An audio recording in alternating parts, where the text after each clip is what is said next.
Ya, buenas noches. Nosotros somos el grupo 4 del curso Trabajo en Equipo. Los integrantes son Katia Mamani, Bianca López, Samir Taboada, Daniel Rivas, Yanela Narro y quienes habla Ana Luz Ruiz. Bueno, aquí estamos con uno de los fundadores de la empresa Suyai, la licenciada Caroline Lee. Esta empresa es un centro de rehabilitación para adultos y niños con condiciones neurológicas y neuroortopédicas. Bueno, para empezar las preguntas, licenciada, cuéntenos un poco a qué se dedica su empresa, cómo empezó y qué los inspiró. Bueno, nosotros somos una empresa de salud y nos dedicamos específicamente a lo que es el área de rehabilitación. Nuestra empresa está a cargo del licenciado Gustavo Sánchez, que es fisioterapeuta en la especialidad de neurorehabilitación adultos, y mía, que soy especialista en pacientes pediátricos y adolescentes. Nosotros iniciamos la empresa en el año 2017 y una de nuestras inspiraciones fue la experiencia que tuvimos dentro de la práctica clínica preprofesional.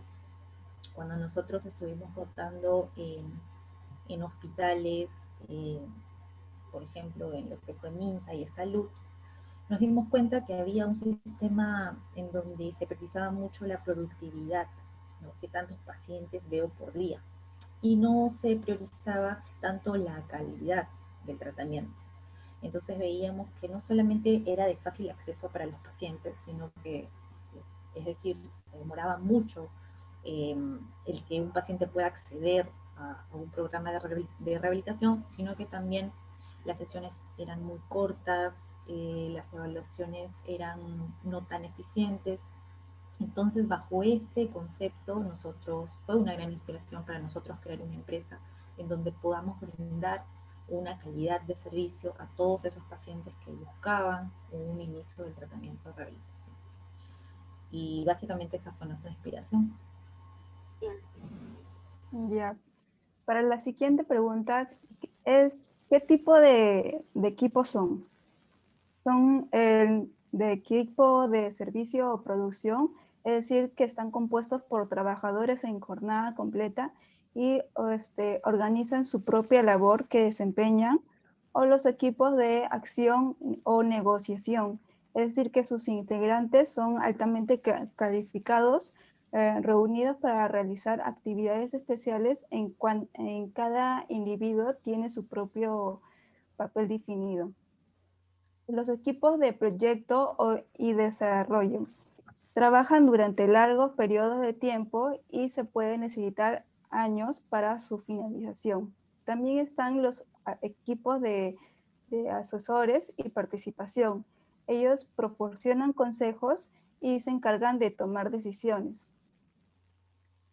Bien, Ana Luz, nosotros somos un equipo transdisciplinario que, según las características que me has descrito, entramos en un tipo de equipo de acción. Cada uno de nosotros tiene una especialidad, cada uno de nosotros tiene una especialidad dentro de nuestra área, somos altamente calificados dentro de nuestra área, y cada uno ejecuta su acción de forma independiente, pero que al final está cohesionado todo.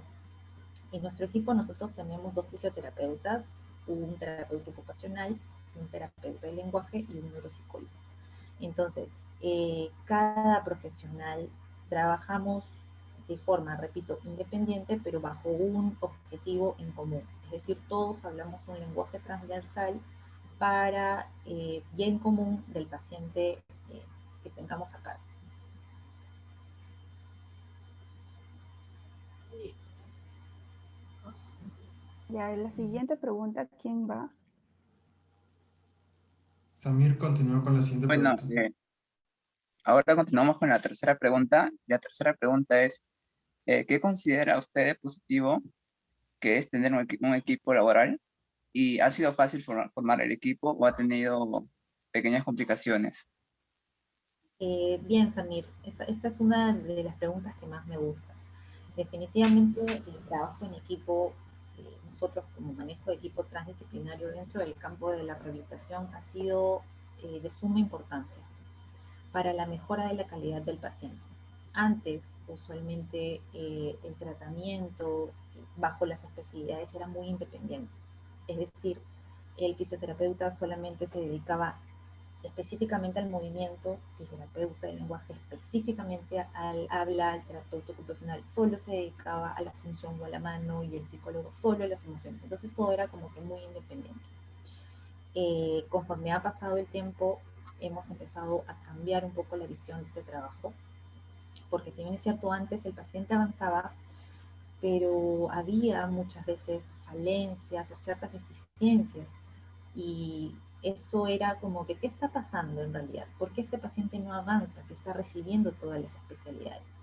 Entonces, bajo este concepto, porque poco a poco ha ido variando con el tiempo, hemos dejado de ver al paciente como una persona que solo se mueve o que solo siente o que solo piensa, sino estamos viendo al paciente como un ser integral, como una persona que piensa, que se mueve y que siente, pero que piensa para moverse, que siente para moverse. Entonces, no estamos hablando de una persona que es un brazo, que es una cabeza, que es un pie, sino es una persona totalmente íntegra. Y bajo este concepto nosotros aplicamos nuestro trabajo. Considero que uniendo fuerzas, todos dentro del campo de la rehabilitación, llegamos mucho más lejos con respecto al cumplimiento de objetivos. Entonces, el trabajo en equipo ha sido una gran experiencia, una gran decisión que dentro de nuestra empresa nosotros decidimos hacerlo, y que considero que este concepto no solo debe ser manejado en nuestra empresa, sino en todas las empresas del Perú, del país y del mundo incluso, porque bajo este concepto definitivamente vamos a llegar no solamente mucho más rápido al objetivo, sino que vamos a cumplir nuestro objetivo para con el paciente y para con la familia. Bien, continuamos con la cuarta pregunta. ¿En qué etapa de desarrollo de equipo crees que se encuentra? Y te voy a comentar las 4 etapas que existen. La primera, formación, que consiste más que todo en cuando el equipo se va formando, cada uno se divide sus roles, sus funciones. La segunda es tormenta, que es cuando el equipo ya después de conocerse comienzan a ver las inquietudes o incomodidades que tiene con otro compañero.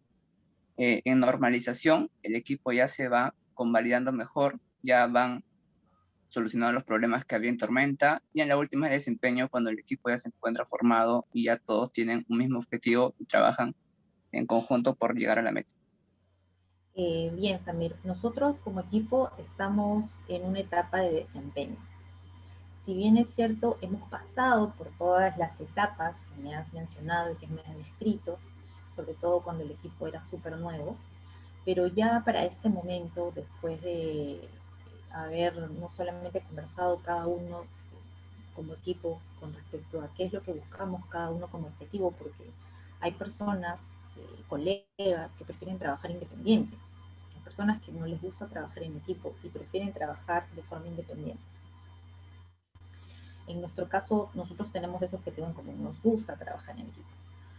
Entonces, nosotros ya nos conocemos, cada uno tiene un rol específico que cumplir dentro del tratamiento de rehabilitación. Nos ayudamos el uno al otro. Entonces, hemos logrado superar muchos por ahí altibajos que hemos tenido como equipo, pero ya para este momento somos un equipo en una etapa de desempeño. Gracias. Continuamos Ahora, con la quinta pregunta.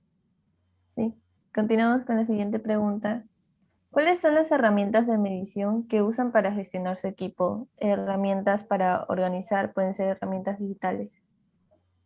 Bien, Yanela, hasta antes de la pandemia, nosotros usábamos, bueno, nos reuníamos, teníamos una fecha específica, usualmente todos los viernes teníamos programado dentro de nuestro cronograma reunirnos para poder conversar sobre los avances de la semana de todos y cada uno de nuestros pacientes. Esa era nuestra forma de gestionar el equipo. Después que ocurre la pandemia, hemos tenido que hacer un manejo diferente, obviamente, para poder gestionar el equipo, y lo hacemos usualmente de forma virtual, usando algunas herramientas no tan sofisticadas, sino las más sencillas, como el Google Meet, el Zoom. ¿De qué manera? Usualmente antes de la pandemia, trabajábamos con los pacientes de forma conjunta. En algunas ocasiones podía estar un fisioterapeuta o un terapeuta ocupacional en una misma sesión con un solo paciente. En otras ocasiones podían estar el terapeuta ocupacional de lenguaje físico. Entonces, para la actualidad, hacer eso es muy complicado por temas de protocolo. Entonces, lo que hemos hecho para gestionar esto es evidenciamos cada uno de forma independiente a nuestro paciente según nuestra área, y luego nos reunimos por una vía virtual, ya sea por Google Meet o Zoom, y compartimos cada uno las evidencias que hemos recolectado para igual empezar a hacernos la retroalimentación y el feedback positivo o negativo que corresponde según sea el caso. Sí, qué bueno que se hayan podido adaptar ahora al contexto que estamos, que es la pandemia. Ahora, la siguiente pregunta. Para ser parte de su equipo de trabajo, ¿toman en cuenta solo su formación profesional o también ven las capacidades blandas de la persona? Bien, Yanela, esa pregunta a mí me parece súper importante. Nosotros como cabezas del equipo consideramos que es de suma importancia la formación profesional de la persona. ¿Por qué? Porque en la actualidad, si bien es cierto, y posiblemente ustedes lo han escuchado, tenemos la carrera de fisioterapia, terapia física y rehabilitación. En el caso de Gustavo y mío, nosotros nos hemos formado 5 años, adicional a nuestros posgrados, ¿no? Pero son 5 años para nosotros poder obtener el título de licenciado. Asimismo, existen institutos en donde ofrecen también la carrera de terapia física, pero solo 3 años. Pero ellos no salen como licenciados, salen como técnicos. Entonces, es muy importante que nosotros, antes de poder ampliar nuestro equipo, podamos evaluar el profesional y asegurarnos que es el profesional con las herramientas y la formación adecuada. Porque no olvidemos que no estamos trabajando con objetos, estamos trabajando netamente con personas. Entonces, el conocimiento de cómo yo voy a llegar a esta persona, qué patología tiene esta persona, tengo que saberla. Entonces, un técnico en fisioterapia no puede cumplir el mismo rol que un licenciado. ¿Por qué? Porque en realidad tienen formaciones diferentes. El técnico puede ser parte de un equipo, por supuesto, usualmente es auxiliar del licenciado. Pero ¿por qué hago acotación en esto? Porque muchas veces este tipo de información es muy confusa, incluso para los mismos chicos. Entonces hay técnicos en fisioterapia que consideran que pueden hacer la función del licenciado y pueden ver incluso muchas veces en línea o en las calles, no se hace terapia física. Entonces siempre es muy importante, incluso si uno quiere ser un paciente, preguntar cuál es el número de colegiatura para asegurarnos que es un profesional el que nos está haciendo la terapia. Y eso no solamente se da en terapia física, ojo, también se da en lo que es terapia de lenguaje. Hay muchas veces que la persona indicada de hacer la terapia del lenguaje es un tecnólogo médico en terapia del lenguaje y especializado en fonoaudiología. Pero muchas veces este campo es tomado por las docentes o por las psicólogas.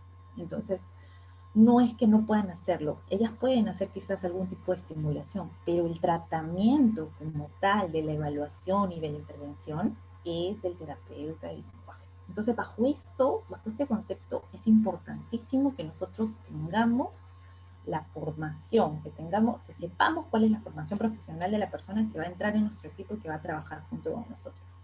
Pero considero que es mucho más importante, muchísimo más importante las habilidades blandas. Sobre todo porque estamos trabajando con personas. Entonces, consideramos que es de suma importancia que los profesionales tengan capacidad de escucha, ¿no? Que la persona, el profesional, pueda tener esa cercanía con el paciente y esa capacidad de entender cómo está el paciente. Claro, y tener un poco más de confianza también sería, ¿no? Yo imagino que quizás, no sé si alguno de ustedes o quizás alguno de sus familiares ha recibido terapia en el seguro quizás o en el MINSA. Muchas veces por un tema de que solamente son 20 minutos de terapia, el paciente llega, ni siquiera lo saludan, no le preguntan su nombre, ni siquiera le preguntan un cómo estás, ni siquiera sabe si el paciente realmente quiere recibir la terapia o solamente está yendo porque le toca.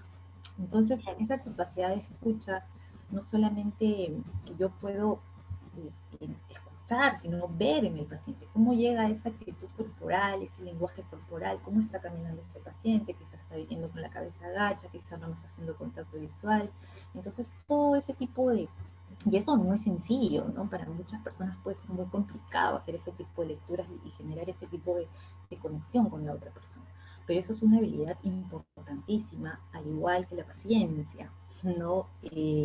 Sobre todo, o en mi caso, que yo trabajo con niños, la paciencia es una facultad sumamente importante. Un profesional que quizás no tenga la paciencia, se va a notar. Es una habilidad que es muy importante, la comunicación asertiva para con la familia, ¿no? Muchas veces tengo colegas que quizás quieren comunicarse con la familia, necesitan comunicarse con la familia. Muchas veces no lo hacen con el lenguaje adecuado, ¿no? Por dar un ejemplo, quizás yo veo a un niño que está metiendo los pies para caminar, o quizás evalúo a un niño quizás que no puede gatear. Entonces, ¿yo cómo le digo a esa mamá, a esa familia, qué es lo que le está faltando a su niño para que logre su objetivo, ¿no? Obviamente, yo no puedo decirle, señora, ¿sabe qué? Lo que pasa con su niño es que no tiene punto de apoyo, no está fortalecido bien el abdomen, lo que pasa es que, mire, su base de sustentación está muy amplia, entonces como está muy amplia, este bebé tiene dificultad. La mamá va a mirar y me va a decir, ¿qué me está hablando? ¿Qué es base de sustentación? ¿Qué es punto de apoyo? Entonces, eso también es una habilidad blanda que es importante que el profesional la tenga. Que sepa comunicar qué es lo que está pasando con su niño con un lenguaje sencillo, claro, breve y preciso, para que pueda entender y, por supuesto, pueda haber una comunicación entre profesional y paciente. Y algo que quiero mencionar también es conocer, y eso es una habilidad blanda, que muchas veces el profesional no lo tiene. El profesional sabe el profesional de salud sabe qué es lo que tienen que hacer con el paciente, ¿no? Por ejemplo, yo llego, evalúo, yo ya tengo en mi cabeza, ok, este niño tiene esto, eso, ya, listo. Pero, ¿qué es lo que quiere la mamá? ¿Cuál es el objetivo de la familia? ¿No? Porque yo puedo decir, sabes que este paciente necesita caminar o debe caminar, pero quizás el paciente no quiera caminar, pues. Entonces, es importantísimo que esa comunicación asertiva vaya de la mano con lo que yo quiero, con lo que yo busco, con lo que la familia busca también. Y muchas veces eso no es observado en los profesionales de la salud. Muchas veces es omitido, ¿no? Y sobre todo es muy común ver, sobre todo en los lugares como donde hay cortísimo tiempo quizás para compartir con el profesional, como es en el MINSA o de salud, ¿no? A veces uno va a la consulta médica y el médico te dice, ¿qué tienes? Ok, te hace un garabato y ya. Entonces, uno se queda en el aire y ni siquiera te preguntó desde cuándo sientes o cómo lo sientes. Muchas veces ni te examina. Entonces, eso es una habilidad muy importante que nosotros consideramos que se debe tener para manejar nuestro equipo transdisciplinario, nuestro equipo de trabajo, ¿no? Por supuesto que también el autoconocimiento de la persona, el autodesarrollo, la búsqueda de seguir aprendiendo, ¿no? Nosotros hemos estudiado 5 años en la universidad y tenemos muchas herramientas después de haber sido 5 años, pero la búsqueda de la especialidad y de continuar aprendiendo cosas nuevas, poder seguir actualizándonos de métodos, de estrategias, de herramientas, es fundamental también. Y es una habilidad blanda que muy pocas veces se observa, pero que también hay profesionales con esas ganas de, usualmente va a un curso y sale más confundido y quiere seguir aprendiendo. Y pienso que eso es algo súper importante que tiene que tener una persona, sobre todo que trabaja en este campo de la rehabilitación. Súper importante lo que nos comentas.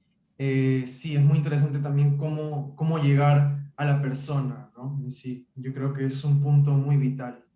Bueno, la séptima pregunta, ¿qué actitudes considera usted necesarias en un equipo para formar una empresa? Bueno, sin duda, la proactividad, la iniciativa, muchas veces, sobre todo en este campo de la rehabilitación, en lo que todo avanza, es importante que entender que en la rehabilitación no hay recetas, a diferencia de quizás otras especialidades, ¿no? Me duele la cabeza, paracetamol, ¿no? Me duele la espalda, diclofenaco, no lo sé. Me duele tal, ya. Existen recetas para ciertas patologías o dolencias que uno tiene. En el caso de la rehabilitación no funciona así. No existen recetas. Yo no puedo decir, mira, este paciente tiene escoliosis, o sea, tiene una desviación en la columna, y mi libro me dice que tengo que hacerle esto. Ya, no funciona así. ¿Por qué? Porque cada paciente tiene una característica específica, cada paciente pueden ser dos personas con el mismo diagnóstico, con la misma edad y son totalmente diferentes.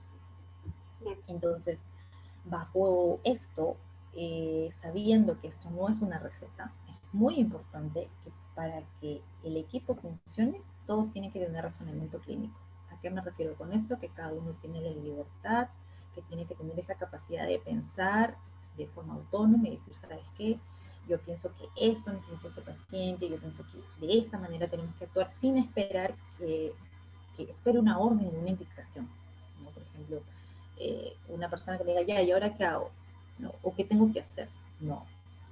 Justamente para que un equipo de rehabilitación pueda funcionar y crecer como equipo, necesita de razonamiento clínico.